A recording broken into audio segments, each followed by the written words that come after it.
కృష్ణుడి యొక్క పాదముల మీద సమర్పించాడు.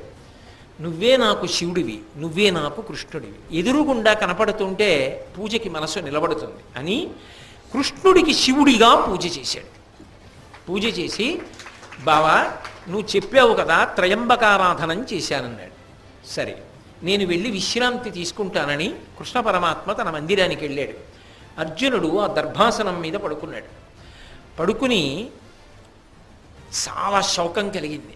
దేని వలన శోకం అంటే, ఇంత పెద్ద ప్రతిజ్ఞ చేశానే, రేపు గురువు గారు ముందు అడ్డొస్తారు, ఆయన్ని ఎలా దాటడం, అందరినీ చంపినట్టు చంపగలనా, అంత తీవ్రమైన బాణములు వెంటనే మొదలుపెట్టగలనా, అలాగని మర్యాదతో కాలక్షేపం చేస్తే సూర్యుడి గతి ఆగదగా వెళ్ళిపోతాడుగా, ఎంత దూరం వెళ్ళి పట్టుకోవలసి ఉంటుందో, రేపు అసలు ఎటువంటి వ్యూహం రచిస్తాడో, ద్రోణుణ్ణి దాటి పట్టగలనా సైంధవుణ్ణి, పట్టలేకపోతే ఏమవుతుంది.